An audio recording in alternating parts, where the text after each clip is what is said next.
शास्त्रों में 84 लाख जन्म जन्मांतरों की बात आती है कि बड़ी कृपा से एक बार के मेहनत से आपको यह मनुष्य तन, स्त्री या पुरुष का तन नहीं मिला है। बड़ी कठिनता से मिला है, बड़ी कठिनता से मिला है। बड़े भाग्य मानुष तन पावा। इस मनुष्य तन में वो पावर है कि मनुष्य ब्रह्म को साक्षात दर्शन रूप में पाता है, अर्थात भगवान का साक्षात दर्शन करता है। तो देवताओं को भी दुर्लभ है, इस तन के माध्यम से पारब्रह्म परमेश्वर के परम लोक को मानव जाता है, जो देवताओं को भी दुर्लभ है। ऐसा वेद पुराण संत और अनुभवी महाज्ञानी लोग भी कहते हैं। बोले श्याम रामचंद्र जी की। और रामायण तो है, रामायण है, रामायण तो कहती। तो बड़े भाग्य मानस तन पावा सो दुर्लभ कहते हैं।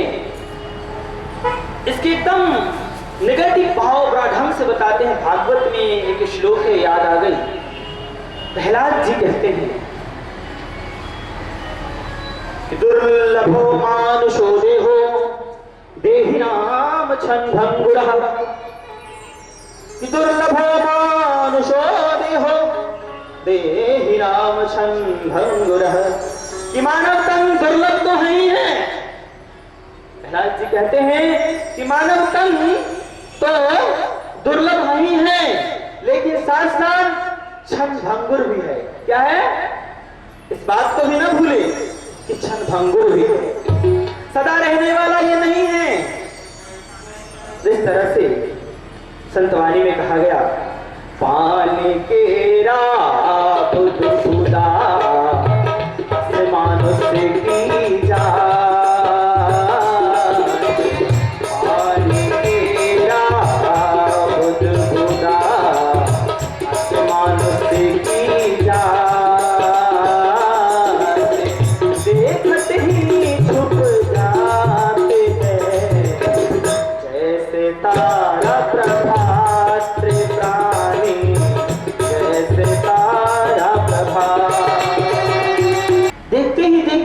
जवान सोचता है कि मैं कभी बूढ़ा या बुढ़ी ना हूं, मेकअप पर मेकअप और फेस पर फेस संभालता है, फेस वॉश खूब करता है और मेकअप वगैरह भी पुरुष लोग भी खूब क्रीम आजकल लगाते हैं, महिलाएं माताएं तो लगाती ही हैं कि भाई कि मैं जल्दी बूढ़ा ना हो।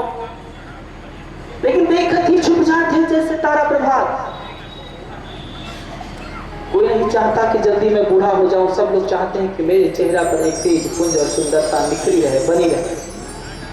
लेकिन देखते बुढ़ारी आ जाती है। अर्थात जो ये बना है एकदम कसाकस के, जवानी में जो शरीर ये धीरे धीरे ढल जाता है, लुढ़क जाता है, मांस अपने जगह से हड्डियों को छोड़कर घिसकने लगता है, घिसकते इतना घिसकता है कि अंत में उसे पृथ्वी के तर तक जाना होता है। फिर भी मानव अपने भोग ऐश्वर्य और सुंदरता के चक्र में और माया मोह के चक्र में पड़े ही रहता है। इससे आगे की जो तत्व है उसे जानकर भी अनजान बनता है।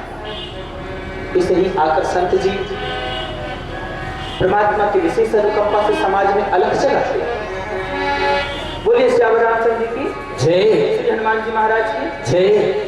तो इस विषय में एक छोटी सी कथा कहते हैं, दृष्टांत देते हैं, समझाते हैं, हो सके आप अच्छा से समझ पाएंगे इस बात को। बोलिए श्याम रामचंद्र जी जय। एक संत जी बड़े ही योगी, साधक और विद्वान थे। समय से पहले उन्होंने जीवन को संभाल लिया था, ब्रह्म तत्व को अच्छी प्रकार से जान लिया था, इसलिए वो जीवन में आए थे। उन्होंने समय अनुकूल पा लिया था। वो चाहते थे कि मेरे जो शिष्य भक्त हैं, मुझसे जो जुड़े मिले हुए हैं, वो भी पा जाए, समझ जाए। उपदेश करते थे, समझाते थे, बताते थे और उनकी यह कोशिश भी रहती थी कि मैं बोल के साथ साथ मैं अनुभव के साथ संसार में सांसारिक कुछ वैज्ञानिक विचारों के आधार से दृष्टांत दे देकर समझाने का प्रयास करें। तो इस तरह से उन्होंने समझाया, जरा ढंग से आप इस बात को सुनें। उनके एक शिष्य थे, बहुत बड़े सेठ थे, बहुत बड़े अरब खरबपति थे, बहुत उनके पास संपत्ति था। उनका जो सर्किल था, उनके जो परिचय के जो लोग थे,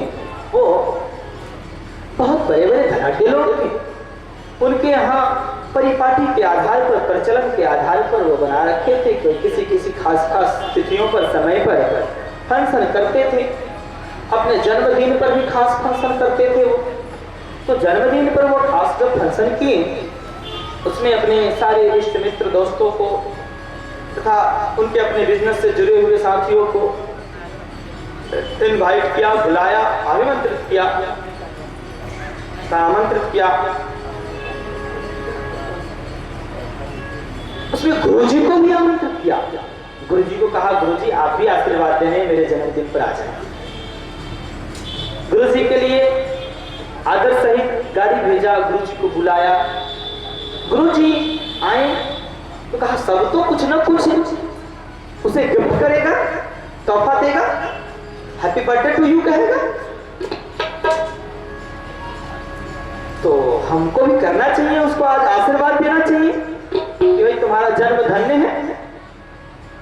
लेकिन मेरा कर्तव्य है कि धन्यता को पहचानवाने के लिए तब कम से कम किस लिए धन्य है उसे तुम पहचान सको। इस भाव में गुरुजी एक खूब सुंदर, बहुत सुंदर उजला और सफेद मूर्ति लाए। कैसा मूर्ति? उजला और सफेद, बहुत सुंदर मूर्ति, बहुत ही सुंदर।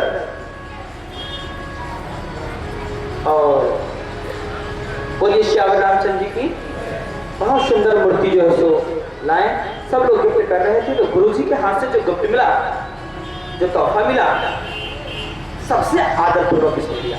उसमें कोई दो मत नहीं। बड़ा गुरुजी को सम्मान करता था, बड़ा मानता था, इस भाव से मानता था। रामायण में कहते हैं राम जी कि मोते अधिक गुरु जी जानी, कि मुझसे भी अधिक अगर तुम गुरु का सम्मान करते हो जरूर मैं तुझे मिलूंगा, जरूर मेरी कृपा होगी।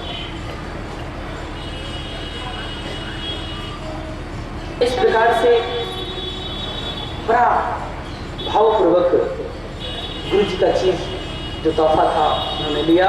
गुरु जी ने कहा कि देखो बेटा, एक आदेश है कि इसे तुम खोल करके और एक खूब सुंदर टेबल पर, जितना अच्छा हो सके और सफेद टेबल हो, अच्छा हो, उस पर इसे डालना और फंक्शन में लगा रहना, एक दूसरे का स्वागत भी करते रहना, बातचीत करते रहना। बीच बीच में हर 5-10 मिनट पर तुम जरा इस मूर्ति को भी देखते रहना। क्या करना? इस मूर्ति को भी देखते रहना।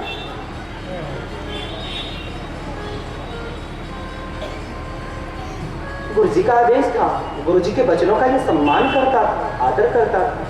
इस आधार पर गुरुजी को खूब अच्छा से आसन दिवा दिए, गुरुजी के सेवा में लोगों को जुटा दिए, अपने भी कुछ सेवा किया और सबके गुरुजी के आदेश लेकर के और अतिथियों का सेवा भाव, सम्मान आदि और मिलना जुलना अपना इनका जारी रहा।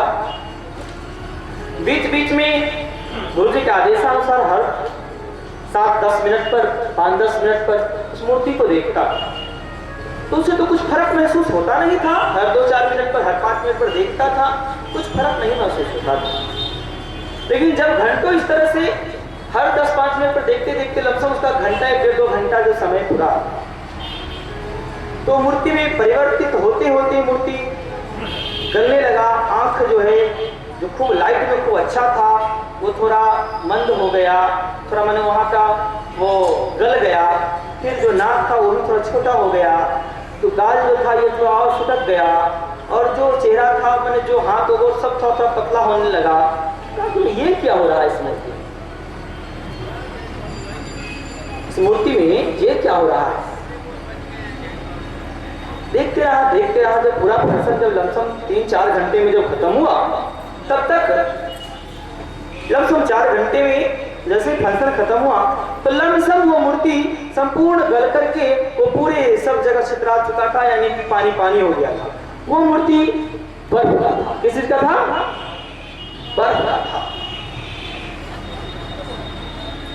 गुरुजी से बाद में कार्यक्रम के अंत में, फंक्शन के अंत में पूछा उसने कि गुरुजी ये कैसा आपने दिया तोहफा, की बस याददाश्त के लिए जो नहीं रख पाए, बस इसी फंक्शन के इस 4 घंटे में ये खत्म भी हो गया? कि हाँ बेटा, ये तुझे मैं जनाने के लिए दिया है। इसी तरह से मानव को जीवन में 4 पल मिले हैं, और बस बड़ा ढंग से उन्होंने समझाया।